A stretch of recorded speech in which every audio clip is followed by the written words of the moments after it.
Hey guys, I'm Matt from MS Tech Central, and today I'm bringing you a $400 budget beast of a gaming PC. This build is going to be an unbelievable performer for the $400 price bracket. $400 is an interesting price bracket. It's the very least I would recommend for a gaming PC. If you cheap out any more, you're going to get very low performance. I'm pretty excited about this build. I was able to pack a ton of performance into such a small budget, and I can't wait to show it to you guys. Let's get started. Start off with our CPU. We're going to go with the AMD Athlon II X4 750K 3.4 GHz processor. There's three things I really like about this processor. First off, it's got 4 cores. That is the sweet spot in today's tech industry. It's got enough to handle its own in multi-threaded processors, and games don't really require any more than 4 cores yet. Second, it's 3.4 GHz. While it doesn't have the best technology and architecture, it will still handle its own at that high clock. Lastly, it's very overclockable. So once it starts to lag down your game, you can just slap on a CPU cooler, overclock it, and you'll be right back up to speed with a modern GPU. This CPU comes in at $80, and it's my favorite budget CPU because it is very cheap at $80, but it's still very fast and can handle its own and everything. Next up is the motherboard. I went with the ASRock FM2 A75 Pro 4 motherboard. I chose this motherboard specifically because it's very overclockable. Later on, when your system starts to slow down, you can just slap on a CPU cooler, as I said, and you'll be right back up to speed. This motherboard can also handle 32 GB of fast RAM. It's got 4 DIMM slots, so you can just keep adding RAM until you fill up all 4. It also supports speed up to like 2133 MHz, so you don't need to worry if you're going to add faster RAM. Lastly, this motherboard does support Crossfire. While I don't necessarily recommend going Crossfire with this motherboard, it is a possibility, so if you find a great deal on another GPU, you can slap it on and go Crossfire. This motherboard comes in at $75. While it seems expensive compared to the processor and other parts of this build, I definitely upgraded the motherboard for that overclockability, so later on you can get back up to speed.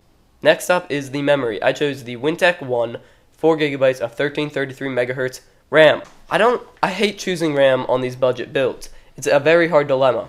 On a $400 build, I really threw the idea of getting 8 GB of RAM out the window. You're better spending that money on a GPU or CPU. That'll get you more FPS. But I do like 3 things about this RAM. It's still 4 GB. That's enough for gaming. That's enough for everyday productivity. When you get 8 GB, that's for having many things that open at once. That's for multitasking. If you're just careful about it, you'll be fine with 4 GB. Second, it's just fast enough. 1333 MHz is the bottom of what I'd ever recommend. 1333 MHz will handle itself, and you won't notice it slowing you down, but if you go more slower than that, you'll start to notice. The last thing I like about this RAM is that it's only 1 stick. You still have 3 DIMMs left, so you can just add 3 more sticks of 4 GB and have 16 GB total if you really want to trick out your system later. This RAM comes in at $30. The money we saved here instead of going to 8 GB is definitely better spent on the GPU, as you'll see in a bit. Before we go on to the GPU, we need to cover storage. I went with the Toshiba 500 GB 7200 RPM drive. This drive is really just the bottom of what you want to get. It's got enough space. It's 500 GB, which is enough for OS and plenty of games. It's fast enough, which is 7200 RPM.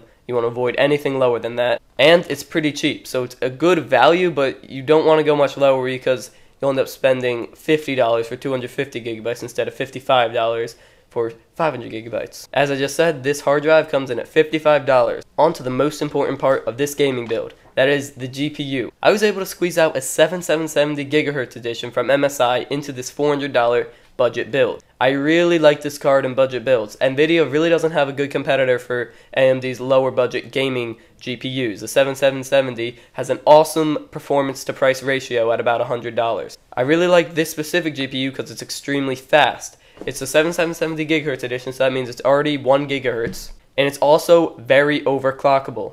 Right out of the box, you don't need to add any new fans. You can just overclock this card past what it's overclocked from the factory at and get even more performance out of it. Lastly, I really love this card because it will max out almost all games at 720p and most games at 1080p. When you reach those blockbuster titles like Battlefield and Crysis, you won't be maxing anything out, but all of those casual games that I know everyone likes to play, like COD or Left 4 Dead 2, you'll be maxing those out because those are generally easy to run, and maxing them out is not really a problem, even for budget builds like this. This GPU comes in at $100, and despite being of the low end compared to other gaming GPUs, it holds an unbeatable value in today's market. On to the case. I went with the NZXT Source 210. This isn't a great case, but saving money in this area definitely let us upgrade our system and get more FPS. I like this case because it's cheap. It's only $30 and it's still pretty good. I also like this case because a case doesn't really affect performance. You can run your system just on the desk and it'll still get the same performance than in a nice gaming case. So there's really no reason in a budget build to spend $100 on a cool looking case when you could spend that money on a GPU or CPU, which would actually affect your performance of your computer. Lastly, this case actually looks pretty good. It's minimalism, it's like boxy, it's smooth, it's got one color.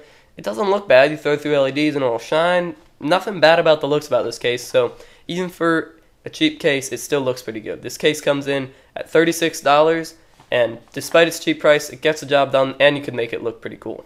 Lastly, the PSU. I went with the Corsair 430 watt 80 plus bronze power supply. This is really the lowest end power supply I would consider getting. It is 80 plus bronze, which means it's somewhat efficient, and it's efficient enough to run in your system. It's not going to burn your parts. It's only $43, which is really low. That is a great price for a decent PSU, and it's great to save that money and spend it elsewhere. Lastly, this PSU is just enough wattage. 430 watts will run this system fine with plenty of overclocking headroom, and you'll even have enough headroom for a few future upgrades. When you start really upgrading, if you come into some money, you will have to upgrade it, but at that point you might be buying a whole new system entirely. So this PSU definitely gets the job done for what it's worth. In its entirety, this system comes in at $420. I know it's $20 over budget, but I really messed around with it and I couldn't find $20 to take off this build without really sacrificing some performance, and I hope you guys are okay with that. I know a lot of people say it doesn't have windows, keyboards, mice, or monitors, but there is a solution to this. For Windows, you can either get it cheap or free from a university, or there's always other methods of getting it free. For mouse and keyboard, go to a local thrift shop or Goodwill. There are usually tons of them sold by the dollar, so that one shouldn't be a problem. For monitor, I would suggest checking Craigslist, using an old one, asking your friends. A lot of people have spare ones, or a lot of people have free ones, even on Craigslist on the free section. So that shouldn't be too much of a problem. While you won't be getting anything really pretty off of those, puts you in a stable position for a future upgrade. That's it. Thank you guys for watching my $400 ultimate budget build gaming PC that will kick any game's ass right now in the market. If you go out and actually build this, I would love to see it, so go ahead and tell me about it. If you have any suggestions for future videos or future build videos, future tech videos, news, I'm all ears. This build was actually suggested, or the topic of this video was suggested in one of my recent videos, and I decided to do it before any other videos because it was actually suggested, and I'd rather help somebody than just do what I want to do. So I hope the name of the person is escaping me, but you know who you are if you asked for this, and I hope you enjoyed this video and got something out of it. If you have any questions, post them below. If you like or enjoyed this video, please like or subscribe for more content similar to this video with me in it. Thanks for watching. Bye.